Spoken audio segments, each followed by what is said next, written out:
Hope you're sitting down. I've got some very frightening news from the AMA, the American Medical Association.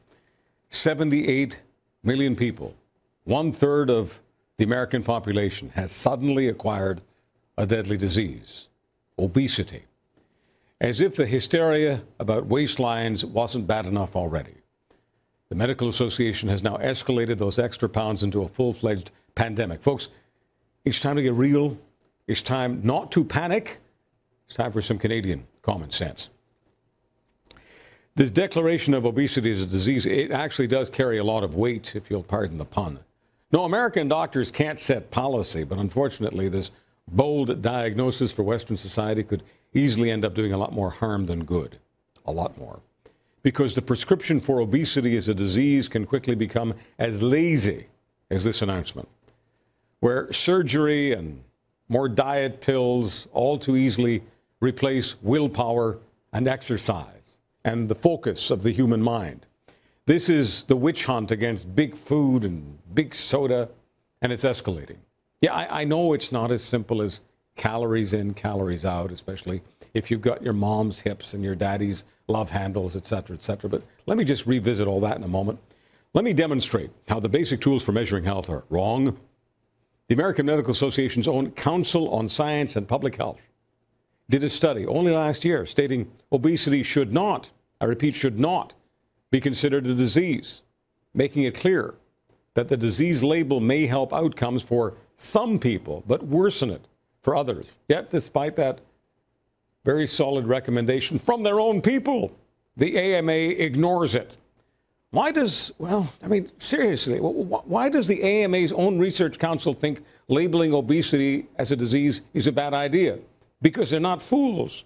Because the tools for defining obesity is overly simplistic, deeply flawed. The main tool of the trade is the BMI, the body mass index, which is an easy and lazy formula based on height versus weight. And according to the BMI index, 1 in 3 Americans, about the same ratio of Canadians, by the way, they're not just overweight, they're obese. The public loves the story of the obesity pandemic. The media industry loves to oblige, going out with cameras to film the fattest people they can find. Look, be honest. When you go shopping, are 1 in 3 people you see this fat? Come on. Let me demonstrate the strict guidelines by which the AMA and the Canadian Medical Association view people. Mindy is normal. Looks pretty thin to me. Amanda, also considered normal by the BMI. But don't you dare add any more pounds. Kate is overweight. And so is poor Shauna. Overweight. Papa, sorry, dear, you're overweight. And so is Lori. Same with Brian. Yes, here comes Brian. Can you feel the pressure now? Let's up the ante. Sharon, obese. Filey, obese. Horrifying. Andrea and John, well, they are on death's door, ladies and gentlemen. And let's up the weight. Beth is now morbidly obese. Lemore, also morbidly obese. Clearly about to die. Do you want more? Muscle-bound and lean Sylvester Stallone is technically obese. And former Mr. Olympia, Ronnie Coleman, also morbidly obese, according to the BMI charts. Folks, there are a lot more chupsters out there than before, no doubt. But you can see how the shock numbers that are pummeled at us get exaggerated by flawed ratings methodology. Here's some more data the AMA is not fully considering. Our population is getting older. Think of all the boomers who are now seniors. Coincidence that this is happening as waistlines are growing? Can't we just cut ourselves a little slack for a little bit of middle-aged spread? Let me deflate another myth. Being heavier does not necessarily mean you're unhealthy. Ever stand at the finish line at a marathon? Fitness comes in all sizes. Overweight, obese people running over 40 kilometers. Check out Delilah, running a race, obese. And obese Sarah. Sarah just hiked up a mountain. Do Delilah and Sarah look like they have a disease to you? Fat people can be both physically fit and have great blood pressure, cholesterol, resting heart rates, etc. Whereas plenty of so-called normal people can have all the wrong indicators. It's wrong to look purely at someone's size to judge their health. It makes for an incredibly lazy and irresponsible medical diagnosis. Are there genuine overeating diseases and disorders? You bet there are. Prader-Willi syndrome, marked by an insatiable appetite. Sufferers are always hungry.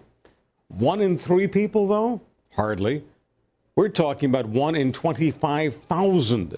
And guess what? Existing treatments can keep them healthy. Then there's the rare bigorexia disorder, in which a person constantly worries about being too small and frail looking. More commonly, there's binge eating disorder, chronic compulsive overeating. Apparently, nearly 3% of people, I said 3%, suffer from that. But if you combine all the real disorders, you're still well short of 1/3 of the overall population.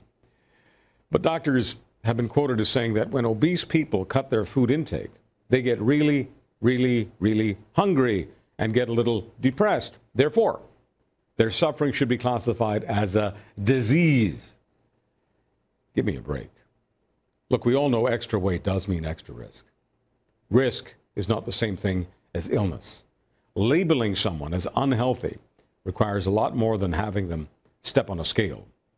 But this disease declaration would now make it a doctor's obligation to make a patient intervention if a patient fails the BMI test. And here's another problem.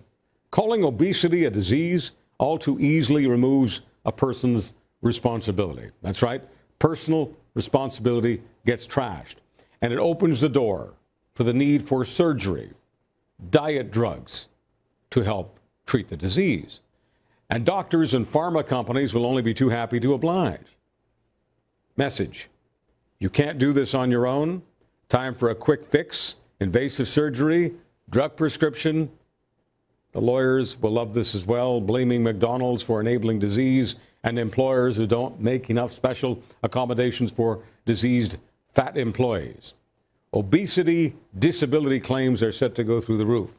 Now, we all know we're supposed to eat more fruits and veggies and cut back on the donuts, but still eat crappy foods anyway. Are we all diseased? I don't think so. Last point, childhood obesity. The numbers don't lie. It's doubled in recent decades. But a disease? That's a great way to build confidence. How about we look at what parents are feeding their kids? How about some responsibility here? How much of this is a safety obsession? Helicopter, hovering, keeping the kids indoors, playing video games instead of going outside and playing, coming back for dinner.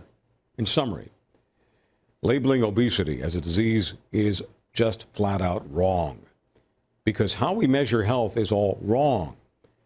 It all too often tells people there's something wrong with them when there isn't. It encourages unnecessary medical intervention.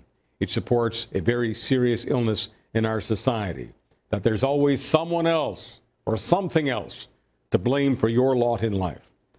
Let's spend less time listening to the fatheads at the American Medical Association and spend more time looking in the mirror. That's Canadian common sense.